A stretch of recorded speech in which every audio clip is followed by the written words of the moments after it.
Alright, it's the 1st of September and let's spend some time going through the news in the crypto space over the last week.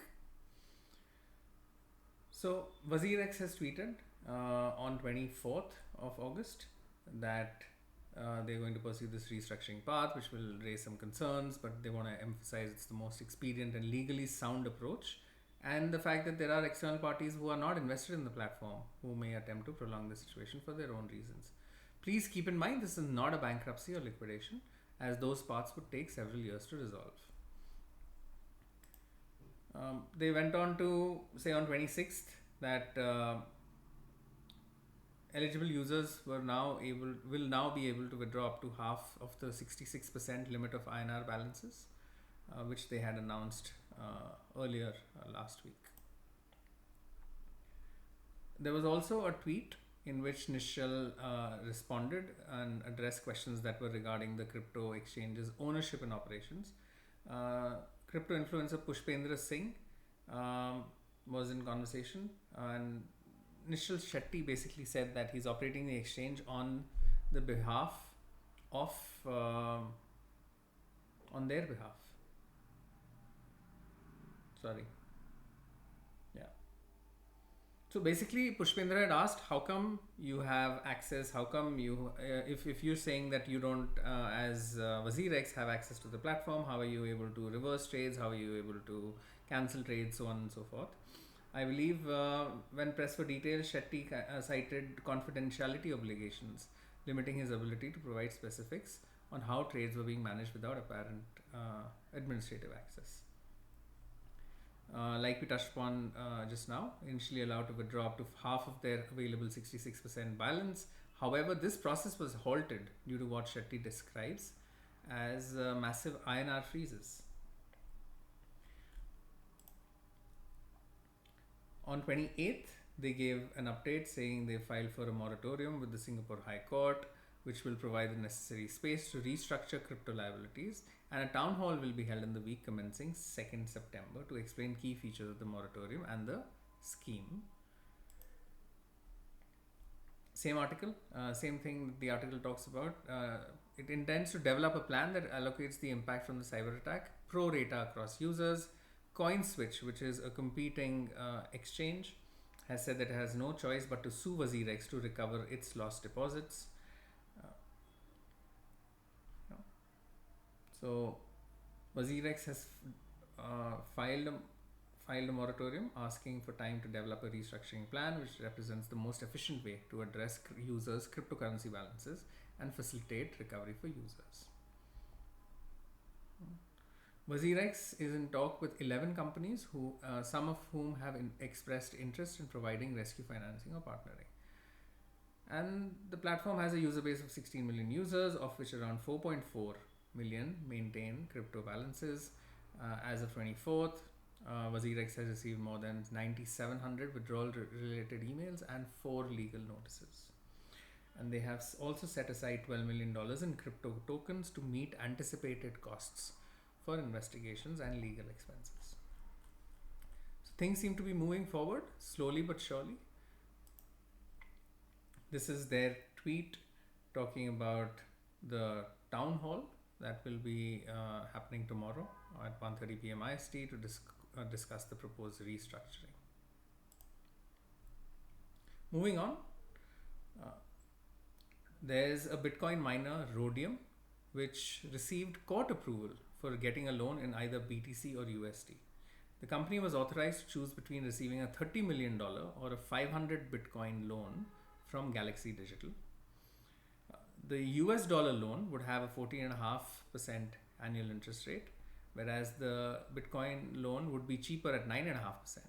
And very interestingly, the article says with the lender's approval, Rodium could repay the Bitcoin loan in US dollars based on reasonable published market spot prices at the time of repayment. This is unusual for bankruptcy filing in the crypto sector due to Bitcoin's price volatility.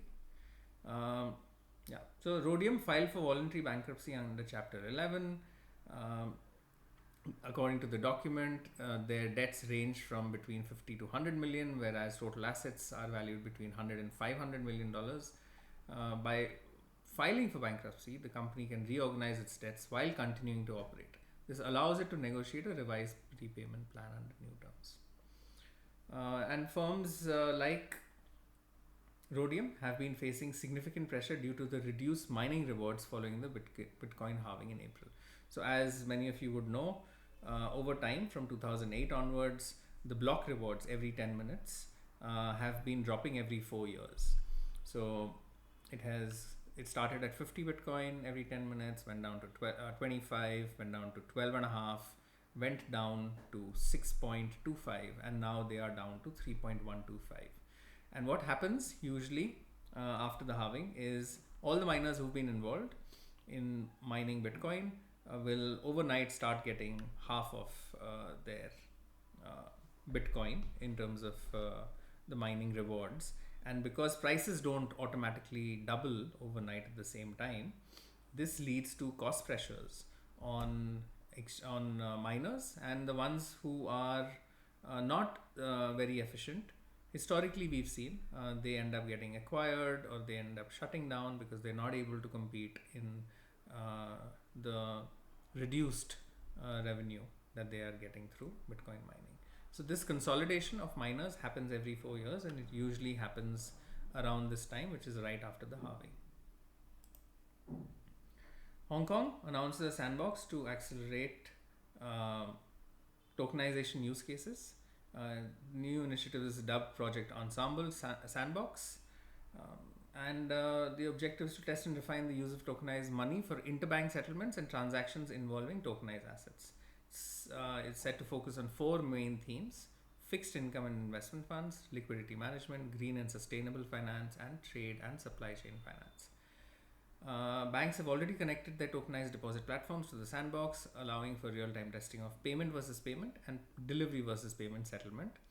The initiative includes banks like Standard Chartered, HSBC, Bank of China, and others. And in a separate development, Ant International, a tech firm headquartered in Singapore, revealed its participation in the sandbox as well, with a focus on liquidity management. Moving on to other countries, Russian government will soon start trials on crypto exchanges and digital token usage for cross-border transactions. These trials are expected to begin today, 1st of September, and are aimed at alleviating payment difficulties for local companies that are dealing with international sanctions. The test will focus on swapping between rubles and cryptos, and since the imposition of a tighter embargo by the US in June, which has expanded the criteria for sanctioning foreign banks dealing with Russia, the country has faced increasing challenges. Development follows recent legislative changes aimed at integrating digital assets into Russia's financial ecosystem. In July, they passed bills legalizing crypto mining and creating a framework for testing digital tokens in cross-border payments, all under the supervision of the central bank. And this move to experiment represents a shift from the central bank's position in 2022, when they advocated for a blanket ban on the use and creation of digital assets. This initiative will be monitored by the central bank, which has selected the NPCS, National Payment Card System, for the tests, which is known for operating the Amir cards and the instant interbank payment systems. If successful, this could pave the way for the Moscow Exchange and the St. Petersburg Currency Exchange to launch official crypto platforms as early as 2025. Moving on to Nigeria. Nigeria has established the first approved gateway for citizens to gain access to crypto trading.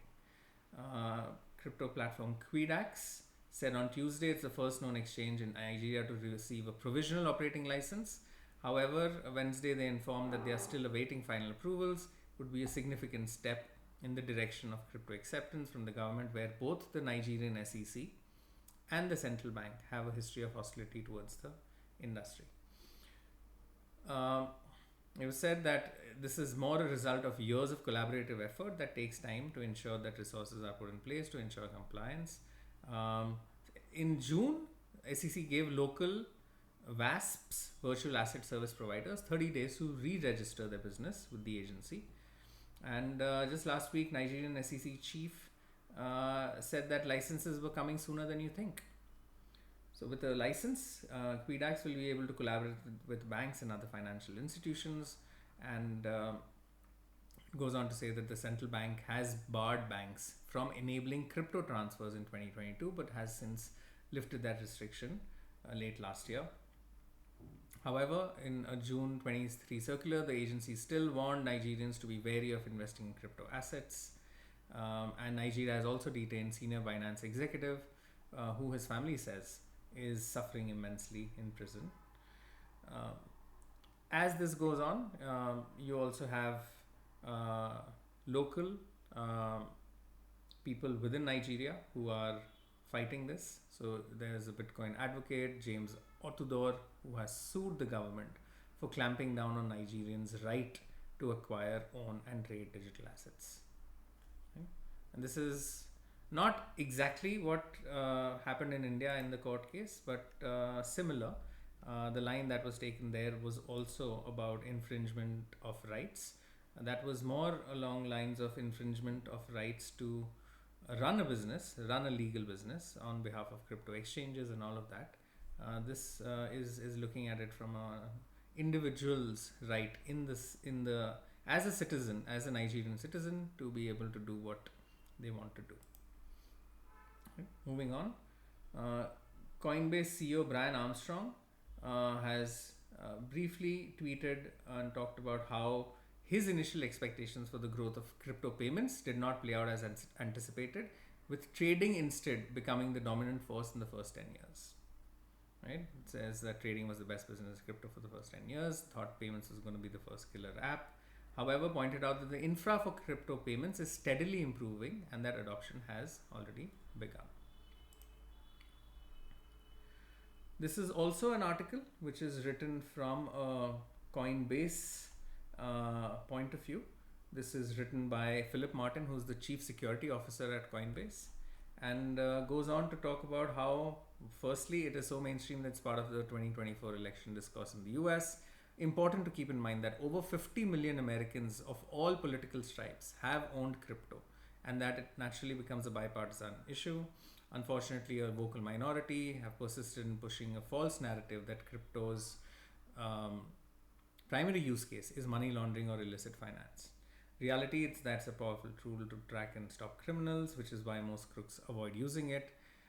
Estimates put blockchain illicit activity at 0.34% of all transactions, and majority of which are occurring offshore on unregulated or under-regulated exchanges. Right? I've touched upon this briefly in my previous talks and videos. This, I think, comes from a Chainalysis report from a couple of years ago, right? And it just goes on to talk about how there is a huge difference between the trackability of crypto to use it for illegal means, and the lack of traceability when it comes to cash, right? Cash remains, when it comes to facilitating criminal activity, cash remains unrivaled. Its untraceable and anonymous nature makes it the perfect tool for bad actors. In the US alone, estimates suggest that as much as 33% of cash is used by criminals and tax cheats. And according to the data from the Treasury Department, less than 0.5% of the estimated 2 trillion laundered globally each year is connected to crypto. Right? The article also talks about how Hamas's military wing seized Bitcoin fundraising because it was too easily traced by Israeli intelligence using blockchain analysis. Similarly, Coinbase has coordinated efforts with Homeland Security. Each of these cases underscores a crucial point: crypto is not the enemy; it is a formidable ally in the fight against illicit activities. So, trying to lay aside the stale narrative that crypto and criminality are intricately linked. And the benefits of crypto include an opportunity to tackle inflation with built-in supply or circulation caps. Right? It's also faster than traditional money transfers, can provide people lacking access to traditional infrastructure with financial autonomy. Businesses can attract new customers and ease cross-border trading. Charities can easily audit donations, right? And the list goes on. This is an article talking about how crypto is better when it comes to law enforcement. Coinbase also has a layer 2 network called as the Base network, and this article talks about how it has achieved a key milestone, which is hitting over 1 million daily active addresses. And based on some of the data, it showed that Base processed more than 4 million transactions during the last 24 hours, whereas Arbitrum, the largest Ethereum layer 2 network by TVL, which is total value locked, what is the total worth of the crypto that is residing on that network. So the largest by TVL facilitated only about 1.97 million transactions in the same period. And talks about how Base accounts for now 10% of the sector's volume behind BSC. And Base has been able to attract increasing users to its platform via its seamless interoperability features and introduction of several innovations. And it's become the second largest Ethereum layer 2 network within a year of its launch. Some of those features that we are referring to on the Base network. Oracle Network Chainlink has revealed that its entire product suite is now available to developers on Base. This includes cross-chain interoperability protocol (CCIP) and price feeds. Data streams end up offering a solution where they deliver low latency market data and offer the ability to do automated execution. And it leverages a decentralized infrastructure to offer a smooth user experience, which is very similar to what centralized exchanges offer. And Chainlink VRF is a leading Web3 random number generator, RNG, with again over 21 million transaction requests completed across various blockchains. And this Chainlink VRF maintains an end-to-end latency of about 2 seconds, right? So just keep in mind that these are being done on decentralized networks, where it's not just one server which has to respond to a ping. It is multiple different nodes which have to coordinate amongst each other and come back with a response. And just keep that in mind when you're talking about, when you're thinking about the latency that these articles are talking about. Right. Coinbase CEO Brian Armstrong also talked about the first AI to AI crypto transaction, and talked about it on Twitter. Said AI agents cannot get bank accounts, but now they can get crypto wallets. They can now use USDC on Base to transact with humans, merchants, or other AIs. These transactions are instant, global, and free. And talks about how one of the limitations of existing AI programs is their inability to transact online, something that he claims could be done with crypto, and is calling upon developers to try integrate a crypto wallet to their programs. And if you're a company that sells a service, get ready for your shopping cart to be AI checkout enabled. Interesting times. We're seeing blockchain and crypto and AI come together. This article talks about skepticism that surrounds bullish predictions that predict that tokenized real world assets could be worth 30 trillion by 2030. And these skeptics say that the real number is likely to be closer to 5% of that target. So if the current 2-year CAGR of 121% continues, we could see around 1.3 trillion in tokenized assets by 2030. Standard Chartered Bank and Synpulse forecasted that tokenized RWAs could reach 30 million by 2034. A lot of people, and I've touched upon this in the past, a lot of people think that if Ethereum, for example, is used as the network on which tokenization happens, by dint of the fact that all of this value will be on the Ethereum network under what we were referring to earlier as TVL, total value locked, a lot of people believe that will have a huge impact on the price of Ethereum itself. This article talks about how value accrual on Ethereum would be hard to calculate because L2s, which are the layer 2 networks, might end up capturing 95 to 99% of the revenue, while the remainder is paid to ETH as settlement costs, right? So the way to understand level 1 and level 2 is that you have level 1 blockchains, which is the actual blockchain, and then they have their own limitations in terms of speed, in terms of costs. But then as adoption goes up, you realize that these level 1 blockchains are limited by their own bandwidth. So they automatically end up having like a cap on the adoption. So layer 2s have evolved over the last few years, and layer 2 networks are attached to layer 1, and the way it works is the volume transactions, the mass transactions end up happening on layer 2, and they are settled on layer 2, and once in a while the summary of those transactions are cryptographically settled on the main chain, right? So imagine a situation A, where you had to do 10,000 transactions in a minute on layer 1, which would maybe have a problem, but now you have layer 2 where you could do 10,000 or even more transactions in less than a minute, and just settle the total net settlement, right, across all these accounts on layer 1. So the layer 1 still reflects the final outcome of what those transactions added up to, but it does not necessarily include each and every transaction that happens.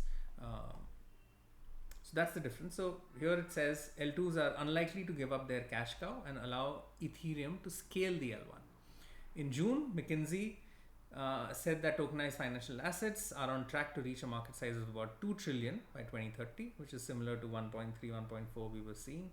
And McKinsey also said that tokenization needs a use case that offers a benefit over traditional finance systems. Also, the senior vice president at WazirX said that the future value of tokenized markets to be approximately 16 trillion, which is approximately 8x of the total market cap of all of crypto right now. Vitalik has praised prediction markets like Polymarket for their potential as a social epistemic tool.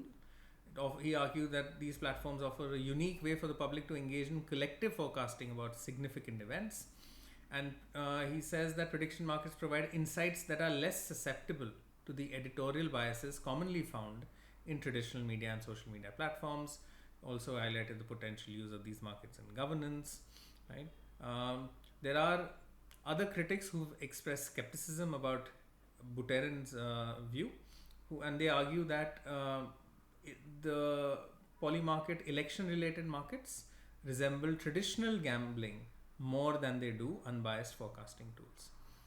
And the concern that they have is the market movements on polymarket closely mirror those on mainstream betting platforms, which indicates that some participants may be using the prediction markets primarily for arbitrage opportunities between the two different markets. The next article also talks about Vitalik's salary as well as the Ethereum Foundation's budget, which has jumped from $41 million to about $100 million in about 3 years. And Vitalik has said he receives approximately $140,000 from the Ethereum Foundation annually. He diverges his salary in the form of Singapore dollars, which is about 182,000. And the article also talks about how the Ethereum Foundation describes itself as part of a larger community of organizations and individuals that fund protocol development, right? And since inception, the organization has said and maintained that it does not own or control Ethereum's network. And this article also talks about how all of this happened because about $94 million worth of Ethereum was moved to Kraken, after which these conversations started happening. This year there was a long period of time when we were advised not to do any treasury activities. Ethereum Foundation indicated it was being investigated by a state authority. Consensus later claimed that the SEC was investigating Ethereum. SEC sued Consensus later, alleging that the firm violated securities laws through its MetaMask wallets, swaps and staking services. Okay. So Ethereum Foundation, most recent spending report was in 2022, found that it spent 48 million in 2021. It also states that the treasury was worth about $1.6 billion, with crypto assets contributing about 1.3. And in some of these posts, Josh Stark, who works for the Ethereum Foundation, draws a line between Foundation's internal spending across several research teams and the external spending, which mostly takes the form of grants. And compared to the market capitalization of Ethereum, which is $310 billion, People say that his salary is quite small, which is likely true. Coinbase CEO received $4.7 million, and yeah, Buterin also, Vitalik also has a net worth which exceeds $1 billion. His on-chain holdings are valued at about 630 million. Over 99% of that comes from Ethereum, which is about 241,000 Ethereum. This article talks about how crypto millionaires in the world, the population has gone up by almost 95%. There are now 172,300 individuals worldwide holding over $1 million in crypto assets, which is up from 88,200 last year. The number of pure Bitcoin millionaires more than doubled to 85,400. There are now 325 crypto centimillionaires, those with $100 million or more, and there are 28 crypto billionaires, and all of this also reflects the rapid growth of ETFs that now have about $50 billion invested in them. Of the 6 new crypto billionaires created over the past year, 5 can attribute their newfound wealth to Bitcoin. According to Forbes, the richest for the 3rd year in a row is CZ, founder and former CEO of Binance, worth estimated $33 billion. Second is Brian Armstrong, co-founder of Coinbase, worth $11 billion, followed by Giancarlo Devasini, the CFO of Tether, and Michael Saylor, the co-founder of MicroStrategy. Right? This article also talks about how many of the new crypto rich are looking to move to tax-friendly and crypto-friendly jurisdictions. We've seen a significant uptick in crypto-wealthy clients seeking alternative residence and citizenship options, said the head of private clients at Henley & Partners. Crypto Adoption Index, which ranks countries according to their tax and regulatory approach to crypto, has Singapore ranking 1st, Hong Kong ranking 2nd, UAE and the US ranking 3rd and 4th. This article talks about accumulation and addresses, which are defined as addresses that have at least 2 incoming non-dust transfers and have never spent funds. To account for lost coins, addresses that were last active more than 7 years ago are omitted, because the presumption is that if Bitcoin hasn't moved in 7 years, it's likely lost or the owner doesn't have access to those funds. So these accumulation addresses have experienced a decline in 2024. Last year, they had peaked at about 846,000 addresses. Following the halving, accumulation addresses have seen a sharp drop, dipping below 815,000, and this coincides with the price pullback from the March highs, which suggests that some holders might have liquidated or reduced their positions. This article talks about how Ethereum ETFs, which commenced trading in July, have still suffered about $500 million worth of net outflow, whereas Bitcoin ETFs have seen net inflows of more than $5 billion in the 5 weeks since 23rd of July. Ownership of spot Bitcoin ETFs was little changed from the first quarter, with retail holding about 80%, either directly or indirectly via investment advisors. Right? The remaining 20% is likely held by institutional, but important to know that 80% of ETFs are being held by individual investors. This article talks about, it's an opinion article talking about how crypto is a non-negotiable for traditional banks, long been wary of crypto and DeFi, but thanks to increased regulatory clarity, endorsements from traditional finance heavyweights, and growing client demand, clear that crypto is here to stay. Banks need to fully engage with the right partners, otherwise fintech and blockchain sectors will move on without them. The real opportunity is where both the worlds collide, which is decentralized finance and traditional finance.